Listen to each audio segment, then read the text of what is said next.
प्रिय विद्यार्थियों, शुभ संध्या। आज हम हिंदी विषय के अंतर्गत पाठ 4 दीवानों की हस्ती नामक कविता का अध्ययन करेंगे। इस कविता को लिखा है श्री भगवती चरण वर्मा जी ने, जिनका जन्म 30 अगस्त 1903 ईस्वी को उत्तर प्रदेश के उन्नाव जिले के सफ़ीपुर गांव में हुआ था। इनके पिता का नाम श्री देवी चरण था। इन्होंने अपनी प्रारंभिक शिक्षा सफ़ीपुर गांव से ही प्रारंभ की थी। बाद में इन्होंने BA LLB भी उत्तीर्ण किया और अपने कार्य या रचनाओं के लिए आगे चलकर ये 1971 ईस्वी में पद्म भूषण से सम्मानित भी किए गए। अंतुगत्वा 5 अक्टूबर 1981 ईस्वी को इनका निधन हो गया। आइए देखते हैं इनकी रचना दीवानों की हस्ती। सर्वप्रथम इसका संदर्भ समझ लीजिए। संदर्भ इसका हो जाएगा, प्रस्तुत पद्यांश हमारी पाठ्य पुस्तक बसंत भाग 3 के पाठ 4 दीवानों की हस्ती नामक शीर्षक या कविता से लिया गया है। इसके रचयिता श्री भगवती चरण वर्मा जी हैं। इसमें इसका प्रसंग हो जाएगा, या चाहे तो आप प्रसंग के तौर पर या फिर इसका क्या संदेश है इसको भी आप समझ सकते हैं। इसमें कवि ने स्वयं को सांसारिकता से दूर रखकर अपना सहज जीवन जी रहा है, इसके बारे में वर्णन किया है कि किस तरह से वो सांसारिकता से दूर है, अपने में मस्त रहने वाला है, दीवानों की भांति जो है वो अपना जीवन जी रहा है और बीच बीच में लोग उनसे मिल रहे हैं या वो समाज में जा रहा है, घुल रहा है, मिल रहा है, तो वहाँ अपनी एक छाप छोड़कर ही आगे बढ़ता जा रहा है। उसके जीवन में गतिशीलता है, वो स्थिर नहीं है, आगे बढ़ता जा रहा है। लोगों को दुख में देखकर वह दुखी हो जाता है, लोग प्रसन्न हैं तो वो भी खुश हो जाता है। तो इस तरह के विचारधारा वाला वो व्यक्ति है। साथ ही साथ वो दुनिया में मिलने वाले सुख दुख को समान समझता है। ये सबसे बड़ी विशेषता है लेखक की, कि वो हर परिस्थिति में समान रहने वाला है, चाहे वो सुख की परिस्थिति हो या फिर दुख की स्थिति हो, दोनों में समान रहने वाला है। ये उसके लिए बहुत बड़ी बात है। या सबके लिए सुख दुख से परे रहकर वह आम आदमी के लिए प्रेरणा बनना चाहता है, प्रेरणा देना चाहता है, मोटिवेट करना चाहता है। किस तरह से, आइए देखते हैं। हम दीवानों की क्या हस्ती हैं, आज यहाँ कल वहाँ चले, मस्ती का आलम साथ चला, हम धूल उड़ाते जहाँ चले। इसमें जो शब्द आया हस्ती, हस्ती का मतलब उसके अस्तित्व से है। और आगे इसमें दिया हुआ है मस्ती का आलम, यानी आलम का अर्थ यहाँ हो जाएगा संसार, और मस्ती मस्त रहने वाला, प्रसन्न चित्त रहने वाला, अपने में व्यस्त रहने वाला व्यक्ति। कवि लिखता है कि हम दीवानों की क्या हस्ती, हम दीवानों की का क्या अस्तित्व है, क्या कोई विशेष महत्व या रुतबा या बहुत नीचे तबके से संबंधित या बहुत उच्च उनसे संबंधित है, ये अस्तित्व हमारे लिए मायने नहीं रखता है। आज यहाँ कल वहाँ चले, हम आज यहाँ हैं कल वहाँ हैं, अर्थात हम गतिशील हैं, हमारा कोई स्थायी ठिकाना नहीं है, हम यहाँ वहाँ भटकते रहते हैं, चलते रहते हैं। मस्ती का आलम साथ चला, और साथ ही साथ जो है हमारे साथ मस्ती का, खुशी का आलम संसार जो है बसता रहता है। यानी जहाँ जहाँ हम जाते हैं वहाँ वहाँ मस्ती का आलम यानी मस्ती का संसार बन जाता है। एक जो वहाँ जिन लोगों के संपर्क में हम आते हैं वहाँ सबको खुश रखने का प्रयास करते हैं, प्रसन्न रहने का प्रयास करते हैं। हम धूल उड़ाते जहाँ चले, अगर हम जहाँ चले जाएं धूल उड़ाते हुए, वहाँ का समाज जो है, वहाँ का संसार जो बसता है वो क्या हो जाएगा, मस्ती का आलम बन जाता है। अर्थात मुख्य रूप से इसमें ये कहा गया है कि कवि जो है अपने विचार प्रकट करते हुए कहता है कि सदैव मस्त रहने वाले, खुश रहने वाले हम दीवानों की कोई विशेष हस्ती नहीं है। आज यहाँ है, कल वहाँ चले जाएंगे, और जहाँ हम चले जाते हैं धूल उड़ाते हुए, जहाँ बढ़ते जाते हैं, वहाँ का आलम खुशनुमा कर देते हैं, वहाँ का वातावरण खुशनुमा हो जाता है, प्रसन्न हो जाता है। अगली पंक्तियाँ, आए बनकर उल्लास अभी, उल्लास खुशी प्रसन्नता, आंसू बनकर बह चले अभी, सब कहते ही रह गए अरे तुम कैसे आए कहाँ चले। कभी आगे लिखते हैं, आए बनकर उल्लास अभी, और अभी हम प्रसन्नता या खुशी लेकर आए, आंसू बनकर बह चले अभी। और आंसू बहकर, अर्थात कवि का तात्पर्य ये है कि वो ऐसे दीवानों या मस्त रहने वाले लोगों की बातें करता है, उनके विचारों को व्यक्त करते हुए कहता है कि ऐसे विचारधारा वाले लोग जहाँ जाते हैं, जिस समाज में जाते हैं, वहाँ प्रसन्नता ला देते हैं, खुशी का माहौल बना देते हैं।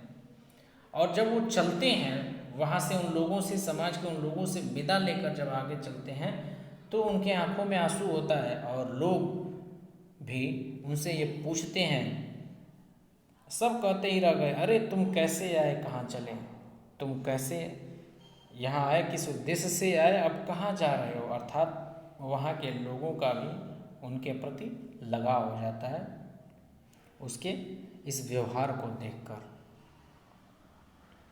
अगली पंक्तियाँ, किस ओर चले यह मत पूछो, चलना है बस इसलिए चले। और कवि का जवाब होता है कि हमें किस ओर, यानी वो कहता है किस ओर चलें यह मत पूछो, यानी हम किधर जा रहे हैं हमसे प्रश्न न किया जाए, न पूछा जाए कि हमें कहाँ जाना है, चलना है बस इसलिए चले। जीवन में गतिशीलता बनाए रखना है, जीवन को अगर अच्छे तरीके से जीना है तो उसमें गतिशीलता आवश्यक है। इस बात को व्यक्त करते हुए कवि लिखते हैं, चलना है बस इसलिए चलें, यानी हमें चलते रहना है, आगे बढ़ते रहना है, इसलिए हम चले जा रहे हैं। हमसे ये मत पूछो कहाँ चले और किधर चलें। जग से उसका कुछ लिए चले, और इस संसार से हम कुछ ले रहे हैं, अर्थात लोगों का जो है आदर, सद्भाव, प्रेम, खुशियाँ, सुख दुख में शरीक होना, उनका साथ देना, सहयोग करना। तो जग से उसका कुछ लिए चले, जग को अपना कुछ दिए चले, और इस संसार को भी हमने अपना कुछ दिया भी है, अर्थात खुशियाँ या प्रसन्नता, या फिर अपना कीमती समय, या लोगों का साथ, या लोगों का सहयोग इन्होंने किया है। आगे है, दो बात कही दो बात सुनी, कुछ हंसे और फिर कुछ रोए, छक कर सुख दुख के घूंटों को हम एक भाव से पिए चले। छक कर यानी तृप्त होकर, पूरी तरह से तृप्त हो जाना, प्यास शांत हो जाना, उसको हम कहेंगे छक कर। हाँ, तो देखिए, दो बात कही दो बात सुनी, और इस संदर्भ में लोगों के बीच जब हमने समय बिताया तो उसमें हमने लोगों की कुछ बातें सुनी और अपनी भी उन्हें सुनाई, दुख दर्द सुख खुशी जो भी हो हमने उन लोगों को बताया, समर्पित किया, और उन्होंने भी अपने बारे में हमें बताया। कुछ हंसे और फिर कुछ रोए, और दुख की बातें सुनकर हमें दुख भी हुआ, हम रोए भी, और खुशी वाली बातें सुनकर हम खुश भी हुए, और हम हंसे भी, प्रसन्न भी हुए। छक्कर सुख दुख के घूंटों को हम एक भाव से पिए चले। और ये बहुत महत्वपूर्ण लाइन है इस कविता की, छक कर सुख दुख के घूंटों को।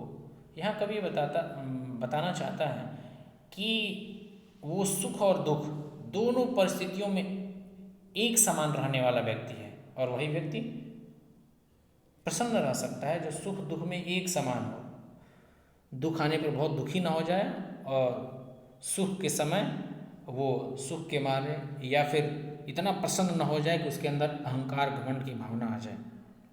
यानी दोनों परिस्थितियों में एक समान रहने वाला है, हम एक भाव से पिए चले, यानी सुख और दुख दोनों परिस्थितियों में हम एक भाव में रहने वाले हैं। अगली पंक्तियां हैं, हम भिखमंगों की दुनिया में स्वच्छंद लुटाकर प्यार चले। और कब कहता है कि ये जो दुनिया बस लेना चाहती है, अर्थात ये भिखमंगों की भांति है, ये केवल लेना चाहती है, कुछ देना नहीं चाहती है। स्वच्छंद लुटाकर प्यार चले, जहाँ हमने अपना प्रेम सभी लोगों से हमने निस्वार्थ प्रेम किया, उसके बदले में ये स्वार्थी दुनिया हमें धोखा दी। हम एक निशानी सी उर पर, उर का मतलब होता है यहाँ पर हृदय, हार्ट, हम एक निशानी सी उर पर ले असफलता का भार चले। और हमने अपने हृदय पर एक निशानी, एक जो है असफलता का भार लेकर चल रहे हैं कि हम इस दुनिया में आए और लोगों को निस्वार्थ, हमने लोगों पर निस्वार्थ प्रेम लुटाया, लेकिन ये स्वार्थी दुनिया जो लोगों से देना बस जानती है, उनको ये बदल नहीं पाए, उनके विचारों को पूरी तरह से बदलने में असफल रहे। इसलिए कहते हैं कि मेरे हृदय में एक असफलता के निशानी और एक असफलता का भार लेकर घूम रहे हैं कि सबको अपने विचारों से प्रेरित नहीं कर पाए, उत्प्रोत नहीं कर पाए। अंतिम पंक्तियां हैं, अब अपना और पराया क्या, आबाद रहें रुकने वाले। आबाद यानी सदा हरे भरे, या यूं कह लें कि जिनका घर पूरा भरा पूरा रहे, बसे रहने वाले, आबाद उसे हम कह सकते हैं। तो अब अपना और पराया क्या, आबाद रहे रुकने वाले। वो कभी कहता है कि यहाँ मेरा और पराया क्या है, यहाँ मेरा क्या है और पराया क्या है, यानी ये तेरा मेरा वाली जो, तेरे मेरी वाली जो भावना है कि ये मेरा है, ये उसका है, ये मेरा अपना है, यह बहुत खास है, और ये गैर है, पराया है, इस तरह की भावनाओं से अब वो दूर है। उसके अंदर इस तरह की भावना नहीं है, अपने पराये की भावना नहीं है। अब वो यहाँ रहने वाले लोगों को, इस पृथ्वी पर रहने वाले लोगों के लिए कहता है आबाद रहें रुकने वाले। जो यहाँ अभी जीवित हैं, जिनका अस्तित्व है इस पृथ्वी पर, वो सदैव आबाद रहें। हम स्वयं बंधे थे और स्वयं हम अपने बंधन तोड़ चले। हम स्वयं अपने भावों विचारों से, इन लोगों से या दुनिया से या संसार से जुड़े हुए थे, और स्वयं अब इस बंधन को तोड़कर आगे बढ़ रहे हैं, आगे चल रहे हैं। तो इसमें लास्ट में आप ये कह सकते हैं, कवि कहता है कि इस संसार में वह मोह बस स्वयं ही आया था, लेकिन अब वह सांसारिकता के सभी बंधन को स्वेच्छा से तोड़कर जा रहा है। तो ठीक है, ये है इसकी व्याख्या।